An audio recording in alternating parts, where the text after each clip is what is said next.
और उधर बस्ती जिले में एसपी आशीष श्रीवास्तव ने तबादला एक्सप्रेस चलाकर कई अफसरों का तबादला किया।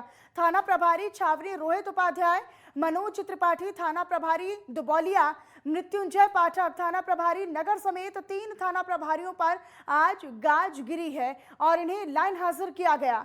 और इसके साथ ही उमा शंकर तिवारी थानाध्यक्ष लालगंज से थानाध्यक्ष छावनी बनाए गए हैं। वहीं थाना प्रभारी रुधौली से शैलेश सिंह को हरैया थाना प्रभारी की जिम्मेदारी दे दी गई है और उसके साथ ही कई और पुलिस अधिकारियों का तबादला हुआ है और इन्हें नई जिम्मेदारियां सौंपी गई हैं।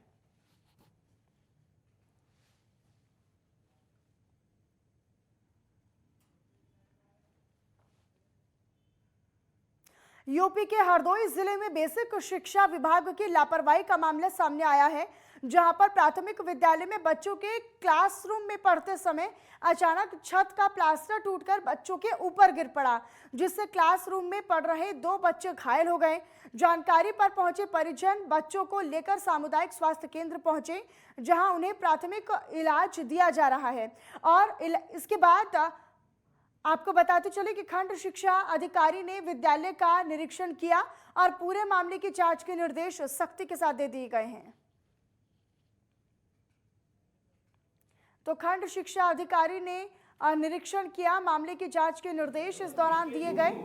दरअसल ये बड़ी लापरवाही शिक्षा विभाग की, स्कूल प्रशासन की, क्योंकि स्कूल में पढ़ते समय दरअसल छत का प्लास्टर गिर गया और इससे 2 बच्चे घायल भी हुए हैं। परिजनों ने नाराजगी जताई है।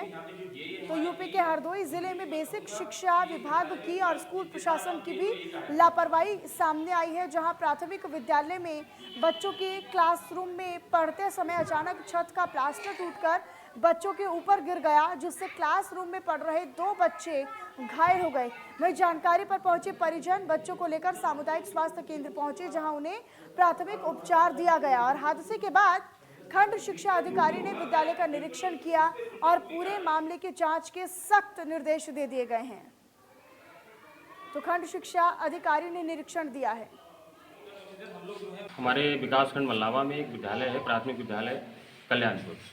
वहाँ के प्रधानाध्यापक द्वारा मुझे सूचित किया गया कि शिक्षण कार्य चल रहा था और क्लास में सारे बच्चे शिक्षण कार्य कर रहे थे और उसमें विद्यालय की छत, जो कि उसका कुछ प्लास्टर, जो सीलिंग था, छत था, उसका कुछ प्लास्टर का हिस्सा जो है गिरकर जो है टूटकर गिरकर नीचे गिर गया था। और जिस वजह से एक बच्चा जो यहाँ पे कक्षा 1 में पढ़ता है, उसका नाम है काना पटेल, तो उनके पिताजी का नाम जो है अंकित कुमार, वो उसके बच्चे के सर पर वो टुकड़ा जो है थोड़ा गिरा है, जिसकी वजह से उसके सर में चोटें आई हैं।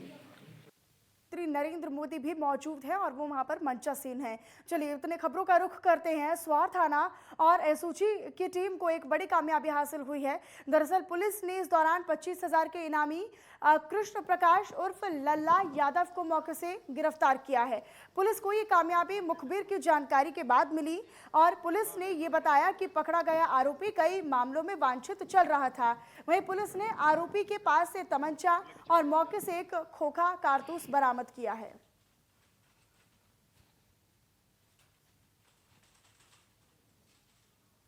चार 2022 को दीपू सिंह बिलासपुर से रोजपुर की तरफ जा रहा था। इसकी 6 बदमाशों द्वारा हत्या कर दी गई थी। इसमें मुख्य अभियुक्त लल्ला यादव और प्रकाश यादव, जो भटपुरा जिला उधम सिंह नगर का रहने वाला है, ये था।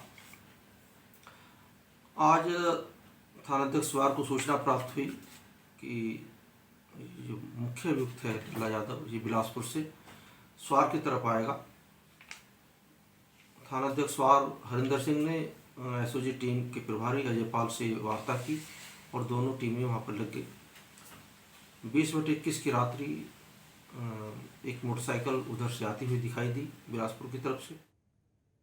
और वहीं सहारनपुर से अगली खबर आपको बताएं, जहां पर सिटी कोतवाली और एसओजी टीम की बदमाशों से मुठभेड़ हो गई और इसी दौरान एक बदमाश गोली लगने से घायल हो गया, जबकि एक अंधेरे का फायदा उठाकर मौके से फरार होने में कामयाब रहा।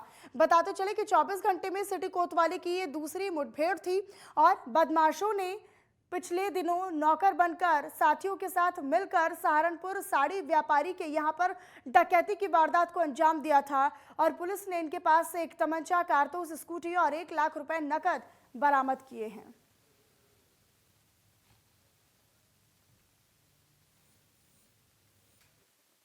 आज कोतवाली नगर और सहारनपुर जनपद की स्वाट टीम के एक अपराधी के साथ एक पुलिस मुठभेड़ हुई है। उस पुलिस मुठभेड़ में अपराधी को गोली लगी है, वो घायल हुआ है तथा 1 लाख रुपए कैश उसके पास से रिकवर हुआ है। एक तमंचा, एक मोटरसाइकिल भी उसके पास से मिली। उसका एक साथी भागने में सफल हो गया है। जब पूछताछ हम लोगों ने की तो इस शातिर अपराधी ने अपना नाम योगेंद्र बहादुर निवासी नेपाल बताया। बाद में ये जानकारी प्राप्त हुई कि ये थाना कोतवाली नगर अंतर्गत प्रमुख समाज सेवी के अरोड़ा जी के यहाँ पर बड़ी चोरी हुई थी। उस चोरी में भी इस व्यक्ति का हाथ था। उसी चोरी के 1 लाख रुपए इसके पास अवेलेबल थे।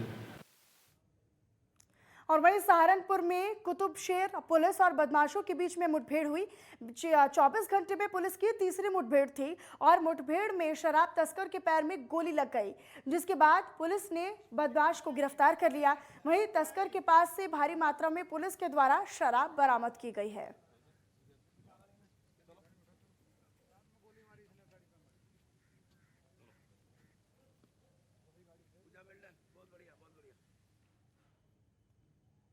मुरादाबाद के थाना मझोला क्षेत्र में हर्बल पार्क के पास एसओजी टीम और बदमाशों के बीच में मुठभेड़ हुई और इसी दौरान बदमाश गोली लगने से घायल हुआ, जबकि एक सिपाही भी मुठभेड़ के दौरान घायल हुआ।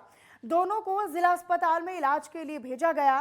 पकड़े गए बदमाश ने अपने एक अन्य साथी के साथ एक दिन पहले ही महिला से कुंडल लूट के साथ चीनी मिल के ऑपरेटर को गोली भी मारी थी। बदमाशों की गिरफ्तारी के लिए मुरादाबाद एसएसपी ने 25-25 हजार रुपए का इनाम घोषित किया था। वहीं मौके पर पहुंचे SP city Akhilesh Bhadauria, ASP civil line Sagar Jain ने मौके का मुआयना किया और एसपी सिटी ने ये जानकारी देते हुए बताया कि मुठभेड़ के दौरान एक पुलिसकर्मी भी घायल हुआ है। उन्होंने कहा कि बदमाशों के खिलाफ इसी तरह की सख्त कार्रवाई लगातार जारी रहेगी। ये आज थाना मझोला क्षेत्र में पुलिस चेकिंग गश्त कर रही थी। इस समय उसी समय एक बदमाश सामने से आता दिखा गया, उसको रोका गया। रोकते ही उसने पुलिस पार्टी पर फायर किया। उसमें बचने में हमारा एक जवान गिरने से कुछ पिस्टन आई, उसको घायल हुआ है। जवाबी फायरिंग में पुलिस की गोली उस बदमाश को लगी, पैर में गोली लगी उससे। और उससे जब पूछा गया तो उसका नाम विकुल है। और अभी शुरुआती पूछताछ में इतना पता लगा कि कल एक घटना हमारे पगवाड़ा क्षेत्र में हुई थी, जिस घटना में ये व्यक्ति शामिल था, जिसमें एक व्यक्ति को गोली मारी गई थी। बाकी इसको अभी तत्काल उपचार के लिए भिजवाया गया है जिला अस्पताल और शेष अभी जानकारी की जा रही है। इसके बारे में विस्तार से बात। फिलहाल वक्त एक छोटे से ब्रेक का है। आप बने रहिएगा नेटवर्क 10 के साथ।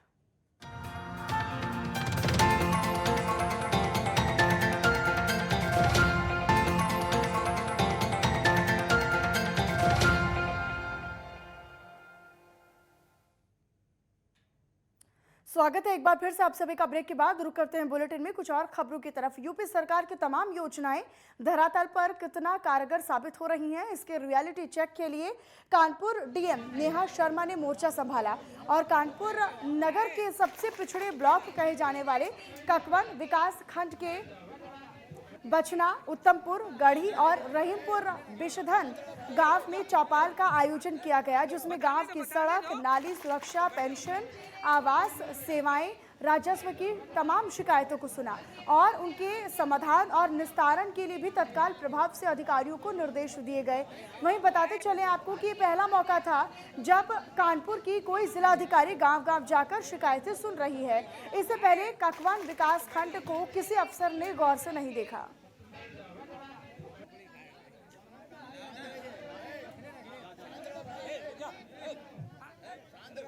बताने दो। बड़ी खबर इस वक्त मिल रही है प्रयागराज से, वो आपको बता दें। जस्टिस राजीव गुप्ता अब मुख्तार अंसारी मामले की सुनवाई नहीं करेंगे। जस्टिस राजीव गुप्ता ने खुद को मामले से अलग कर लिया है। मुख्तार अंसारी की याचिका पर सुनवाई से खुद को अलग कर लिया है और मुख्तार अंसारी के 2 मामलों से खुद को राजीव ने अलग किया है। दोनों मामले हाई कोर्ट के चीफ जस्टिस राजीव के पास थे और वर्तमान में बांदा जेल में बंद है मुख्तार अंसारी। इलाहाबाद हाई कोर्ट के जस्टिस राजीव गुप्ता ने आज पूर्व विधायक मुख्तार अंसारी की तरफ से दायर याचिका पर सुनवाई से खुद को अलग कर लिया है और लाइव लॉ की रिपोर्टिंग के मुताबिक जस्टिस राजीव गुप्ता ने मुख्तार अंसारी के 2 मामलों से खुद को अलग किया है। अब ये दोनों मामले इलाहाबाद हाई कोर्ट के चीफ जस्टिस के पास भेज दिए गए हैं। ये दोनों मामलों में अब किसी अन्य बेंच को ये दोनों मामले सौंपे जाएंगे। और बताते चलें कि मुख्तार अंसारी पूर्व एमएलए हैं। उत्तर प्रदेश के मऊ सदर निर्वाचन क्षेत्र से 1996 से मार्च 2022 तक विधायक रहे। जिन 2 मामलों से जस्टिस राजीव गुप्ता ने खुद को अलग किया है वो मामले कौन से हैं वो आपको बता दें। उनमें एक मामला 2012 और 13 में विधायक निधि में हुए भ्रष्टाचार से संबंधित है और इस मामले में पुलिस ने चार्जशीट भी दाखिल की थी, जिसे इलाहाबाद हाईकोर्ट में मुख्तार अंसारी ने चुनौती देते हुए रद्द करने की मांग की थी। तो वर्तमान में बांदा जेल में फिलहाल मुख्तार अंसारी बंद है। प्रयागराज से इस वक्त की बड़ी जानकारी मिल रही है वो आपको बता रही हैं। जस्टिस राजीव गुप्ता अब मुख्तार अंसारी मामले की सुनवाई नहीं करेंगे। जस्टिस राजीव गुप्ता ने खुद को मामले से अलग किया है। 2 मामलों में सुनवाई के लिए जिम्मेदारी थी जस्टिस राजीव गुप्ता की। अब दोनों मामलों से जस्टिस राजीव गुप्ता ने खुद को अलग कर लिया है। दोनों मामले हाईकोर्ट के चीफ जस्टिस के पास अब भेजे गए हैं।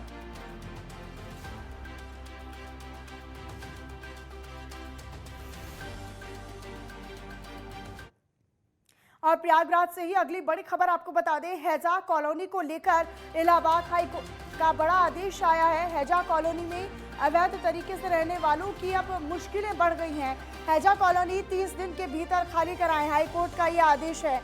जरूरत पड़े तो पुलिस बल की मांग भी की जाए। हाई कोर्ट ने तमाम बातें अपनी सुनवाई में कही है। भैया राम की याचिका पर सुनवाई करते हुए हाई कोर्ट ने आदेश दिया है।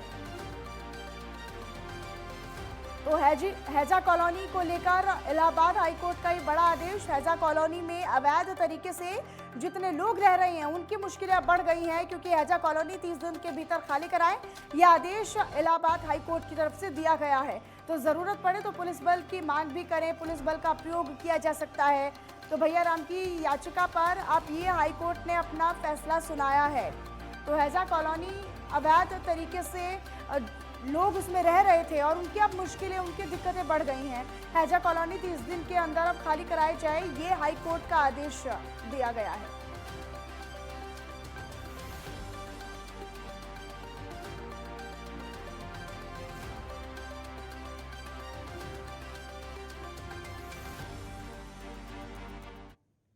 वहीं राज्य महिला आयोग की सदस्य सुनीता बंसल बलरामपुर पहुंची, जहां उन्होंने संयुक्त जिला चिकित्सालय का औचक निरीक्षण भी किया। वहीं इस दौरान उन्होंने इमरजेंसी कक्ष, labour room, blood bank, oxygen generator plant समेत संपूर्ण संयुक्त जिला चिकित्सालय का निरीक्षण किया। इस दौरान आपको बताएं कि सभी स्थानों पर व्यवस्थाएं चाक चौबंद पाई गई। थोड़ी खामियां और कमियां मिलने पर संबंधित अधिकारियों को उन्हें तुरंत दुरुस्त कराने के निर्देश भी दिए गए। वहीं उन्होंने अस्पताल परिसर में खराब पड़े कैमरों को लेकर मुख्य चिकित्सा अधीक्षक डॉक्टर प्रवीण कुमार श्रीवास्तव को कैमरों को दुरुस्त करने के निर्देश दिए। बहुत सारी चीज़ें ऐसी तो यहाँ पर बहुत सारी सुविधाएं हमारे माननीय मुख्यमंत्री जी ने यूपी के सभी हॉस्पिटल्स में सभी व्यवस्था एडवांस में कर रखी है। कोई भी अगर कोई नेचुरल कैलामिटीज़ आती है या मरीज़ों को किन किन चीज़ों की ज़रूरत पड़ती है हॉस्पिटल में, बेसिक जो चीज़ें हैं वो सारी सुविधाएं मुहैया कराई हैं सभी हॉस्पिटल्स में। और यहाँ भी मैंने देखा, मुझे बहुत अच्छा लगा कि यहाँ पर भी सारी व्यवस्थाएं चुस्त दुरुस्त हैं। थोड़ी बहुत कमियां हैं छोटी मोटी, जो जल्दी दूर कर दी जाएगी। उत्तर प्रदेश के बांदा जिले में एक सनसनीखेज मामला सामने आया है। दरअसल यहां पर झोला छाप डॉक्टर द्वारा एक मरीज को इंजेक्शन लगाने के बाद उसकी हालत ठीक होने के बजाय और बिगड़ जाती है। मरीज को चक्कर आया और उसकी तबीयत और ज़्यादा खराब होती चली गई, जिसके बाद मरीज को अपने हाथ का ऑपरेशन तक कराना पड़ा। पीड़ित मरीज ने मामले की शिकायत जिलाधिकारी से कर डॉक्टर के खिलाफ कड़ी और सख्त कार्रवाई की मांग भी की है और इस मामले में एडीएम ने जांच के आदेश दे दिए हैं। दरअसल ये पूरा मामला मटौंद थाना के बसहरी गांव का बताया जा रहा है।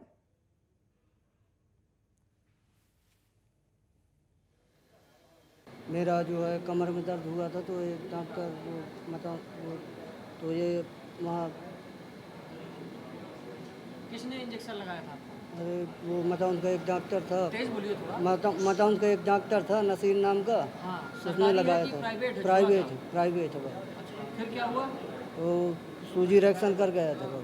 रिएक्शन कर गया? जी जी। फिर हाथ में क्या हुआ? ऑपरेशन कराना पड़ा। ऑपरेशन कराया? जी। कहाँ कराया ऑपरेशन? छतरपुर में। छतरपुर। अब क्या हालात है हाथ के? हाथ लचक नहीं रहा है। अच्छा जी, पैसा काफ़ी किस खर्चा। चीज़ का इंजेक्शन लगाया था उस डॉक्टर ने? वो ये मुझे मालूम नहीं, मेरे पास कमर में दर्द हुआ था, मैंने दिखाने गया था तो इंजेक्शन लगाया तो बोले 50 जाएगा। मैंने कहा सर ये इंजेक्शन आप करेक्शन कर गए। फिर दूसरा भी इंजेक्शन इस हाथ में लगाया था दूसरे दिन। शिकायत प्राप्त हुई है, किसी डॉक्टर ने इंजेक्शन लगाया था जिससे उनके हाथ में कुछ क्षति हुई है, तो ऑपरेशन जो उन्होंने दिखाया था। तो इनके प्रार्थना पत्र को ये हैं कंधी पुत्र राम किशोर कुशवाहा, निवासी ग्राम बसहरी, थाना मटौंद, जनपद बांदा के निवासी है। तो मुख्य चिकित्सा अधिकारी जनपद बांदा को इनके प्रार्थना पत्र पे, शिकायती प्रार्थना पत्र पे आवश्यक कार्रवाई करने निर्देशित किया गया है।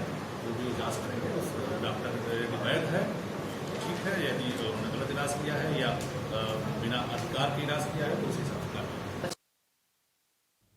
गाजियाबाद के कविनगर थाना क्षेत्र में बुधवार देर रात डबल मर्डर का मामला सामने आया। दरअसल कविनगर सेक्टर 4 स्थित वेव सिटी में 2 लोगों की गोली मारकर हत्या कर दी गई, जिनका शव एक प्लॉट के पास पड़ा मिला। वहीं घटनास्थल से पुलिस को 8 कारतूस और खोखे बरामद हुए हैं। बताते चले कि दोनों मृतकों की पहचान और शिनाख्त कर ली गई है। फिलहाल शवों को पोस्टमार्टम के लिए पुलिस ने भिजवा दिया है और मामले का खुलासा करने के लिए 3 टीमों का गठन हुआ है। गाजियाबाद में थाना कविनगर क्षेत्र में 112 का माध्यम से लगभग रात 9 और 9:30 के बीच में सूचना मिली थी। 2 डेड बॉडी वेव सिटी में जो काली फ्लैट है उसका आसपास 2 लोग का डेड बॉडी पर ऐसे सूचना मिला था। तुरंत सूचना मिलते कविनगर थाना का फोर्स और एसपी सिटी हम सभी मौके पर आके हमने घटना से निरीक्षण किया। वहाँ पे 2 लोग का डेड बॉडी दिखाई पड़ा है। उनका ऊपर कुछ फायरिंग का निशान दिखाई पड़ा और मौके पर कुछ कार्ट्रिज, एम्प्टी कार्ट्रिजेस और जिंदा कार्ट्रिज मिला है। और अभी बाकी उसका दोनों को पहचान कराया हम लोगों ने। उनके पास जो मोबाइल मिला था उसके आधार पर दोनों लोग को हमने उनका परिवारजन को सूचना दिया है। ये दोनों अभी तक फिलहाल पता चल रहे नोएडा बादलपुर चतर का रहने वाला, ऐसे पता चल रहा है। अभी उनका परिवारजन आ रहा है, उसके बाद बाकी वेरीफाई होगा उन लोग क्या कर रहा है क्या है। और वर्तमान में हमने तुरंत दोनों डेड बॉडी के फोरेंसिक टीम के माध्यम से जांच करा के।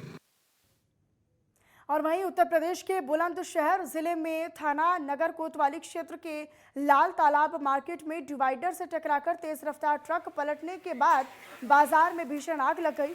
बताते चले कि इस हादसे में करोड़ों रुपए की संपत्ति जलकर खाक हुई है और नुकसान हुआ है। आग की लपटों की जद में आकर मार्केट की कई दुकानें और मकान क्षतिग्रस्त हो गए।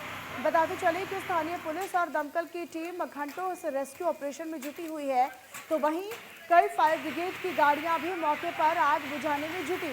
बताया ये जा रहा है कि ट्रक के पलट जाने से ये आग लगी। मोतीबाग फायर स्टेशन से लगभग 500 मीटर आगे मेन रोड पे 3-4 दुकानों में आग लगी। आग लगने का कारण एक ट्रक का अनियंत्रित होकर के पलट जाना। फायर ब्रिगेड की से 2 फायर टेंडर से ही फायर टेंडर। सर कुल कितनी गाड़ियाँ आग बुझाने के लिए आई हैं? कर रहे हैं। कुल कितनी गाड़ी आग बुझाने के लिए आई है? अभी मौके पे 3 गाड़ी है, हैदराबाद की गाड़ी इसी बुलेट पे आने वाली है। सर कितनी दुकानों में आग लगी है, कंट्रोल में है अब? आग लगभग 3 से 4 दुकानों में है। दुश्मन कार्य जारी है, लेकिन आग का विस्तार नहीं होगा। आग को नियंत्रित कर लिया गया है। आग बुझाने में लगभग 1 घंटे का समय है। सब दुकानों के ऊपर आवास भी बने हुए नजर आ रहे हैं, उनमें भी आग लगी? नहीं, अभी इसमें। और चलिए फिलहाल इन्हीं खबरों के साथ यूपी लाइव में बस इतना ही। आप बने रहिएगा नेटवर्क 10 के साथ। जय हिंद। है।